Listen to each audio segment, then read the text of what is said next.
Year 11, Society and Culture, welcome back. This is lesson 2 of personal and social identity. As always, hope you're well. Make sure you're washing your hands and all that good stuff. This is lesson 2, okay? So we're continuing on with personal and social identity, and we're going to look at our sort of first official doc point today. Woohoo!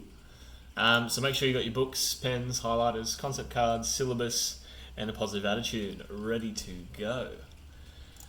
So I'll get stuck straight into it. So the syllabus dot point for today you can find again on page 31. And what it is we're not starting with the first one, we're starting with the second dot point down because I think that'll roll into the first one nicely. So the second dot point, highlight that. It's the development of identity and the social self. That's also the orange heading I have on slide 1. Alright, so highlight that, date it, whatever the date is today that you're doing it. Hopefully it's not the day it's due, because that would be a bit awkward. So make sure you've done that, and then we'll get going.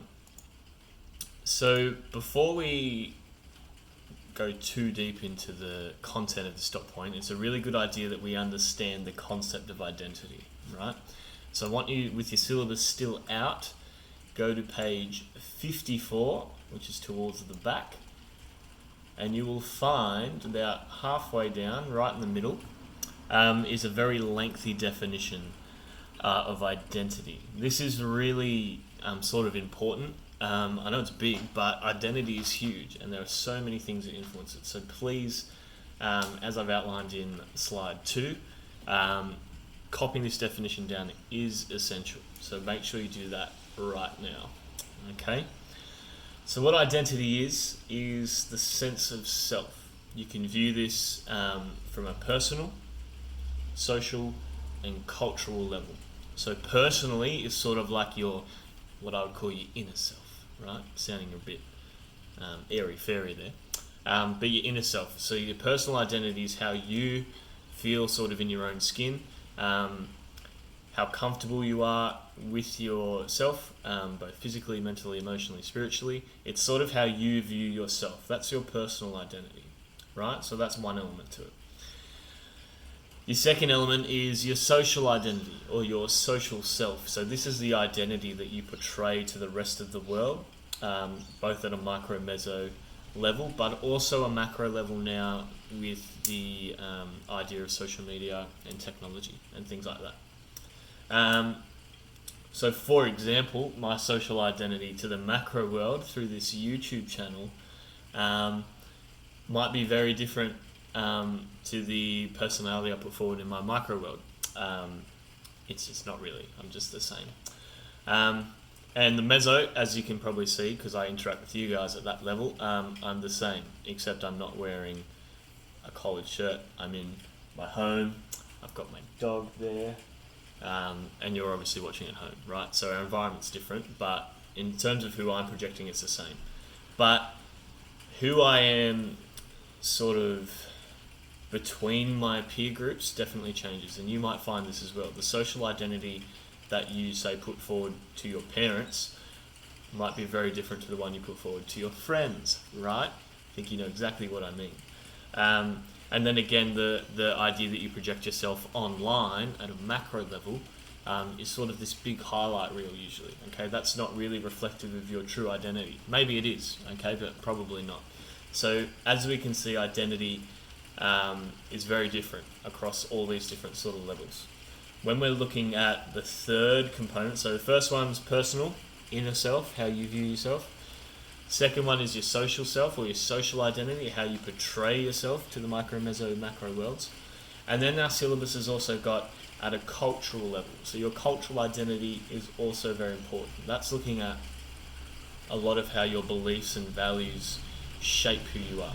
So your culture that was shaped by your parents from when you were young influences your identity. The culture, if you're religious or not religious, if you have a set of principles or whatever that you live by, that's part of your cultural identity. If you have a certain ethnicity, that's part of your cultural identity as well. It's formed identity that is, it's formed over a long period of time. Okay, another concept there, time. And again, through those interactions at a micro, meso, and macro level, it's something that's constantly changing, especially at your age, particularly when we look at childhood and adolescence. That's the biggest sort of identity formation changing. You've got so much happening physically.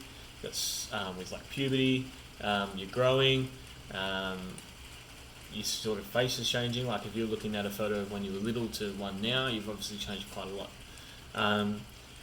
All of that is sort of part of that formative period. Yeah.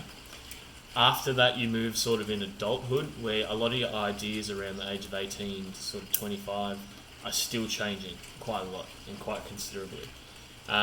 After that sort of point, your mid to late 20s, you tend to, I mean, I'm only in my mid 20s now, I'm being 24, but I'm sort of settling in, I think, with who I am. So identity is just something I'm trying to figure out as well. Whereas the people I see who are a lot older, and evidence and research I've read, that sort of starts to cement around your late 20s to sort of the start of your 30s, okay? And then you sort of continue on that trajectory of who you are after that.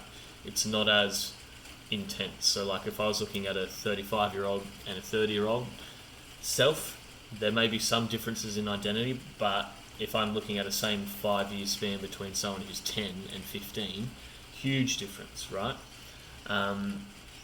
So your identity is formed over time, but that formative years, childhood through adolescence, is where most of those changes take place. What we find with identity is also there are lots of layers and different dimensions to it. And that will link into how we're accepted into our culture. When we feel a sense of inclusion, so inclusion, do we feel valued? Do we feel like we have a place in that society or culture? So a lot of the time we're morphing our identity to align with that. So for example, we have, most of us live in a Western Australian culture, so we're looking at qualities or traits that will align with that, and we're going to sort of morph them into our identity. So for example, easygoing Australian, right? A lot of us might have that sort of concept, and so we're a bit more relaxed than maybe other cultures are on certain things. That's an example of how culture can sort of influence you. And if you want to feel included in that group, you might adopt certain values or traits. Let's say you've got a peer group who's really into, dancing, right?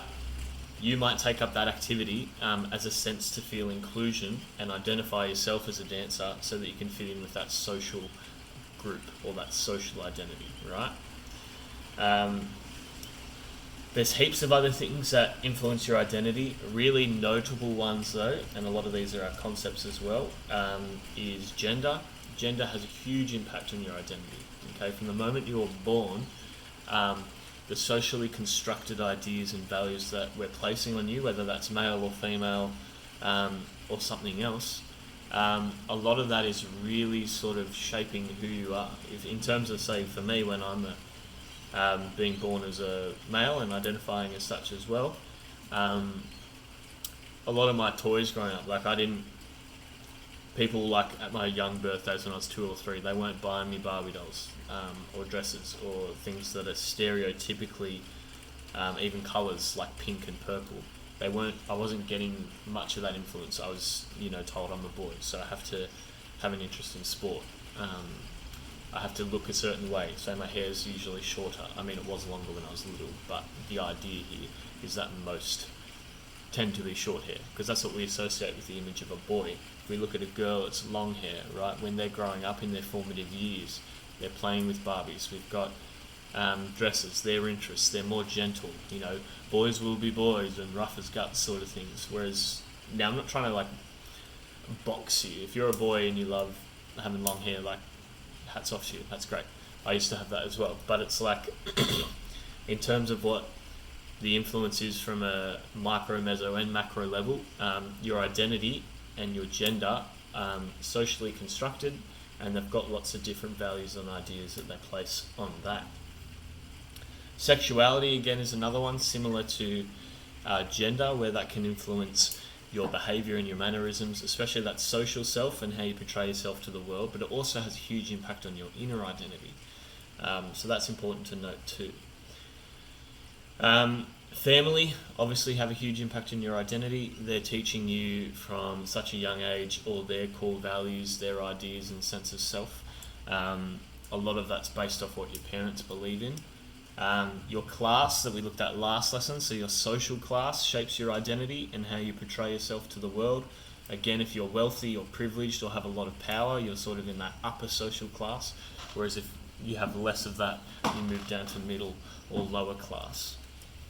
Your ethnicity and culture, obviously if you identify with certain aspects of your ethnicity or culture, that can shape who you are. I don't particularly have a strong sense of links to my heritage or culture. I mean, it's cool, like with the Viking stuff, but I'm not like, I don't know, growing beards and throwing axes at stuff.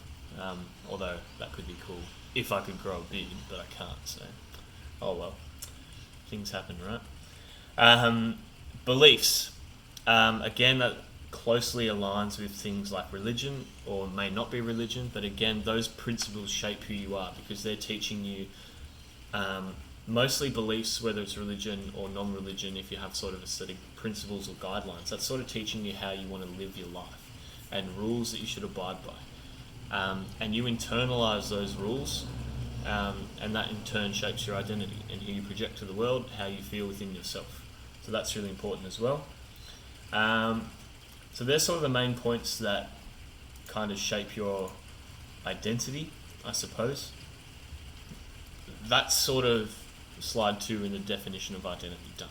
We're going to move on more now to slide 3, which I've got here in front of me now.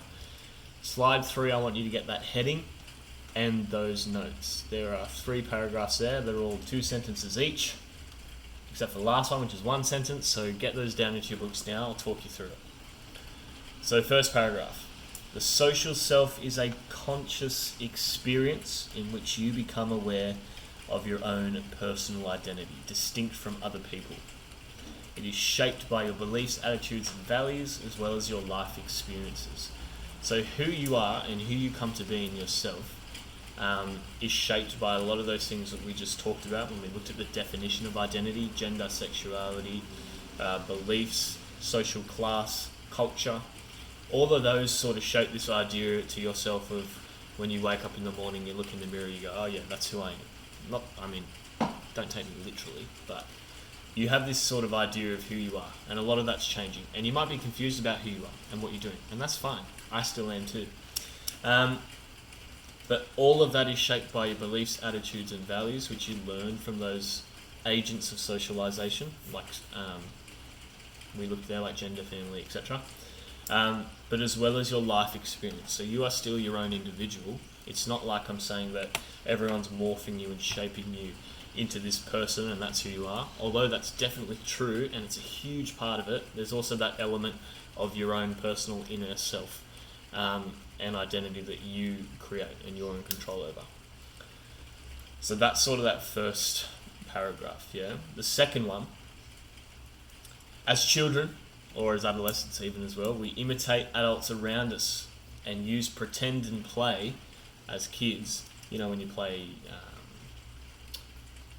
like my younger siblings, I remember when they were much older, they would play games and they would be imitating the role of parents. So for example, Georgia, one of my younger sisters, would ask if, the mummy doll wanted a cup of tea, sort of thing, sort of imitating how she would ask us as the older siblings to go make her a cup of tea, that sort of thing. So in terms of how we react and guide and react to that, can also shape our identity. That's sort of teaching us how we want to behave around other people, and what's considered sort of appropriate and inappropriate behaviour. But as we grow older, we sort of perceive these things as choices and possibilities rather than a guide and rules. We sort of see them as that's something I can do, but you might not pursue that because they're choices and possibilities. As you're growing more mature, you're going to make your own assumptions and you're going to make your own decisions based off all that information you had as a kid. But now, as you get older, more mature, you are using that to create your own pathway instead of someone doing it for you, if that makes sense. So you choose how you act as you get older, whereas when you're younger, you typically tend to just imitate. And our last paragraph, our identity and our social self are complex, and it's a constant process of reconciling between the I, the inner self, and the me, which is the social self we sort of portray. So when you're looking at that concept of yourself, you've got those sort of, well, there's three, but there's two main types that generally struggle, is your inner self, that idea of you in your mind knowing who you are and what you like and dislike, your beliefs and values, against what you portray to the rest of the world in terms of your social self. So that's what you're putting on social media. That's how you're acting around your friends, things like that. Those two are constantly in sort of a tricky place, especially when you're younger. So that's a nice segue to slide 4, where I've got a question here. I want you to write this question in your books after those notes. Are we only the person we present to the social world, or the person we aspire to be deep down inside? So what this question is looking at essentially is, I want you to make a judgment at this point in time where you are now. There's no right or wrong. Do you think that you are the person that you are truly, your inner self? Do you think you're portraying that forward? Or do you feel like you're more this sort of social identity at this point? You're predominantly portraying, say, a fake or a false, or one that's not exactly who you deep down are inside, to the social world, to your meso and macro worlds. Have a think about that, answer that down. I'd be keen to see what you think. Personally, for me, I think I'm more, as I'm older, I'm more the person that's reflective of my inner self, but definitely when I was at school, I was presenting this sort of social self, this social identity that wasn't at a lot of times truly reflective of who I was. But that's just part of growing up. So once you've done that, go to slide 5. I've drawn up this like mind map thing. I want you to copy that down in your book, potentially probably about half a page in length. And I've got there in the middle, who am I, right? It's basically like, I want to know more about you, obviously, but it's also really relevant to our syllabus as well. So you've got sort of 4 corners here. 1, your interests, personality, knowledge, skills and abilities, and values and beliefs. So what I want you to do is list at least 5 dot points in each box that sort of sums up who you are. So your interests, for example, if I was to do it, 5 I could think of would be dogs, soccer/football /Arsenal, exercising, teaching, and I don't know, gaming. There are 5 interests of mine that I really enjoy doing. Yeah. Personality, I want you to go through as well. So I'm thinking personality traits. Like me, I'm obviously hilarious, but you all knew that. I'd like to think I'm empathetic, that I'm kind, all those sorts of things. So list your top 5. I want you to do the same again with knowledge, skills, and abilities. So think of things that you're really good at. So for me, I think I'm a pretty kick-ass teacher, so I might put that there. I'm good at, I don't know, maybe that's it. Have a think about it. It can be hard to put yourself on the spot. And then your values and beliefs. So try to think of sort of your 5 core values and beliefs, whether that might be like respect, responsibility, whatever it is. I want you to list your top 5 there as well. Okay, so in interest, personality, knowledge, skills, abilities, values and beliefs, 5 in each. And it's really important that you do that, because slide 6, you need to use what you've done in slide 5. And we'll need slide 5 for the next lesson too, so make sure you do it. What I want you to do now is give that sort of table you've copied down in your book to your parents or a brother or sister at home, someone who knows your inner self better than anyone else. And I want them, and do this properly, I want them to highlight any areas that they think are false. So let's say in your personality, you wrote that you were really kind, and you give this to your brother and he goes, that's a load of crap, you're not kind. He's going to highlight that, right? So that'll be just be interesting to see which qualities you define as part of your social self, and then it'll be interesting to see how someone you know really well reflects that on your inner self. So do that. Get them to highlight any that they think are false. Obviously, if they leave them, they believe they're true. So give them to a member of your family. Make sure you do the 1.5 distance, make sure you're sanitizing everything before you give it to them, etc. And that's it for this lesson. Once you've done all that, then hit the summary task up on slide 7. And I want you to answer this question. Why do you think we portray a social self to the world and typically keep our inner self more private? Is it through fear of judgment? Is it because we want to conform to social expectations? What do you think it is? Let me know. As always, put all that in your book and then upload those photos to Google Classroom for me to check. That's it for lesson 2. I hope you enjoyed it. I'll see you in the next video. Peace!